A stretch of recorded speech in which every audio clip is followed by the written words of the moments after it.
दोस्तों, 19 नवंबर को लगने वाला है इस साल का दूसरा चंद्र ग्रहण। दोस्तों, इस साल कुल 4 ग्रहण लगेंगे, जिसमें से 2 चंद्र ग्रहण और 2 सूर्य ग्रहण होंगे। जिसमें से पहला चंद्र ग्रहण 26 मई को लग चुका है और अब दूसरा चंद्र ग्रहण 19 नवंबर 2021 दिन शुक्रवार को लगने जा रहा है। दोस्तों, पिछले साल ग्रहों की दशा ने किस तरह सबकी जिंदगी को प्रभावित किया है, ये बात तो हम सभी अच्छे से जानते ही हैं। इसीलिए सब लोग इस ग्रहण को लेकर बहुत ज्यादा घबराए हुए हैं कि आखिर इस ग्रहण का क्या प्रभाव पड़ेगा उनके जीवन पर। तो सबसे पहले ये जान लेते हैं कि आखिर ये ग्रहण होता क्या है। दोस्तों, साधारण सी भाषा में चंद्र ग्रहण एक खगोलीय घटना है जिसमें धरती सूर्य और चंद्रमा के बीच आ जाती है, जिस वजह से चंद्र ग्रहण लगता है।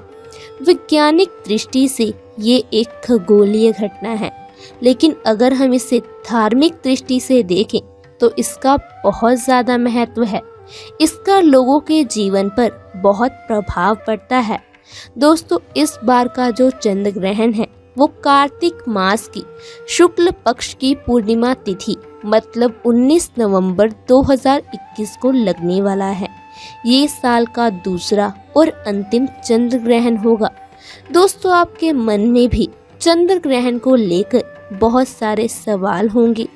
आखिर कहाँ लगना है ये चंद्र ग्रहण? क्या इसका सूतक काल मान्य होगा? तो दोस्तों, आज मैं आपको इन्हीं सभी सवालों का जवाब देने वाली हूँ। तो दोस्तों, सबसे पहले ये जान लेते हैं कि आखिर ये चंद्र ग्रहण कहाँ दिखाई देना है। दोस्तों, ये चंद्र ग्रहण भारत के असम और अरुणाचल प्रदेश में कुछ समय के लिए दिखाई देगा। ये जो चंद्र ग्रहण है ये आंशिक चंद्र ग्रहण है। इसके अलावा ये अमेरिका, उत्तरी यूरोप, पूर्वी एशिया, ऑस्ट्रेलिया और प्रशांत महासागर में देखा जाएगा।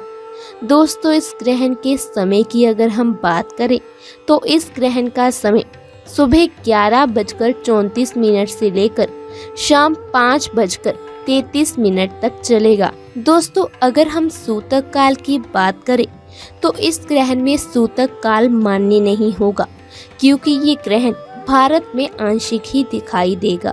लेकिन फिर भी दोस्तों, हमें ग्रहण के दौरान कई सावधानियों को बरतने की जरूरत है, क्योंकि ग्रहण हर किसी की जिंदगी को प्रभावित करता है।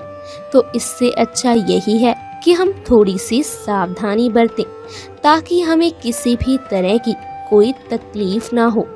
दोस्तों, जो वृषभ राशि के जातक हैं, ये ग्रहण उनके जीवन को ज्यादा प्रभावित करेगा, क्योंकि ये ग्रहण वृषभ राशि और कृतिका नक्षत्र में लगेगा।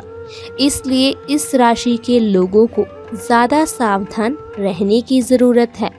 दोस्तों, जब भी कोई ग्रहण लगता है उसका सूतक काल 12 घंटे पहले से आरंभ हो जाता है। सूतक काल में हमें कई सारी सावधानियों को बरतने के लिए कहा जाता है, जिसका पालन हमारे पूर्वजों के समय से ही होता आ रहा है।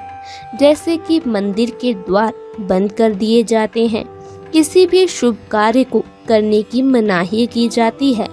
लेकिन क्योंकि ये ग्रहण भारत में दिखाई नहीं देगा, इसलिए इसका सूतक काल मान्य नहीं होगा। लेकिन फिर भी आपको कई सावधानियों को बरतने की जरूरत है, क्योंकि जब भी कोई ग्रहण लगता है उसका प्रभाव पृथ्वी पर रह रहे हर एक जीव जंतु पर पड़ता है। तो चलिए हम आपको बताते हैं उन सावधानियों के बारे में जिसे अपनाकर आप इस ग्रहण के बुरे प्रभावों से बच सकते हैं। चलिए अब जानते हैं कि ग्रहण में आपको क्या सावधानियां बरतनी होंगी। सूतक काल के लगने से ही ग्रहण से संबंधित कई तरह की सावधानियां रखना आरंभ हो जाता है। सूतक में खाने की चीजों में तुलसी दल रखना चाहिए। ग्रहण में गर्भवती महिलाओं को विशेष सावधानी रखनी चाहिए। ग्रहण काल में पूजा स्थल के दरवाजे बंद कर दिए जाते ताकि ग्रहण का बुरा असर भगवान पर ना पड़े। इस चंद्र ग्रहण के बाद स्नान, दान और मंत्र जाप करना विशेष फलदायी रहेगा। दोस्तों, ग्रहण के दौरान अन्न, जल ग्रहण नहीं करना चाहिए। चंद्र ग्रहण के दौरान स्नान नहीं करना चाहिए। ग्रहण खत्म होने के बाद या इससे पहले स्नान कर लें। ग्रहण को कभी भी खुली आंख से नहीं देखना चाहिए। इसका आप पर और अगर महिला प्रेग्नेंट है तो होने वाले बच्चे की आंख पर बुरा असर पड़ सकता है। ग्रहण के दौरान कुछ भी पकाए नहीं। ग्रहण के समय मंत्रों का जाप किया जा सकता है।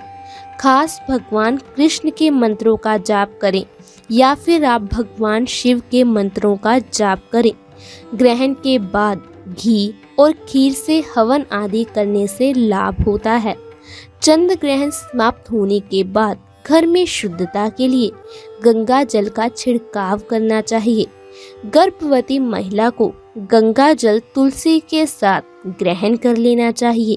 दोस्तों, ग्रहण खत्म होने के बाद जरूर नहाना चाहिए, क्योंकि ग्रहण की तरंगों के कारण वातावरण दूषित हो जाता है। ग्रहण के दौरान वातावरण में जिन तरंगों का प्रवाह होता है वो ना सिर्फ जीवित बल्कि बेजान वस्तुओं पर भी असर करती है। ग्रहण काल के बाद वैसे तो पवित्र नदी में स्नान करने के लिए जाना चाहिए, लेकिन महामारी के चलते और आज के वातावरण को देखते ऐसा कर पाना संभव नहीं। तो ऐसे में घर में ही नहाने के पानी में गंगा जल डालकर नहाना चाहिए। शारीरिक और मानसिक शुद्धि के लिए ग्रहण के बाद स्नान करना बहुत जरूरी बताया गया है।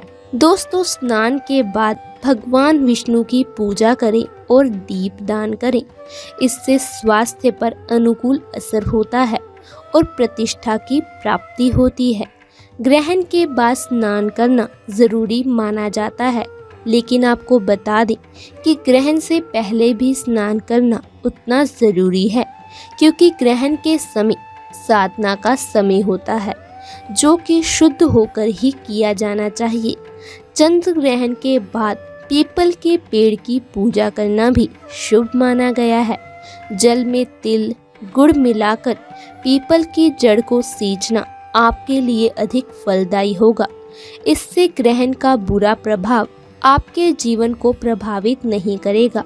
माना जाता है कि किसी भी ग्रहण का असर सबसे ज्यादा गर्भवती महिलाओं पर होता है, क्योंकि ग्रहण के वक्त वातावरण में नकारात्मक ऊर्जा काफी ज्यादा रहती है।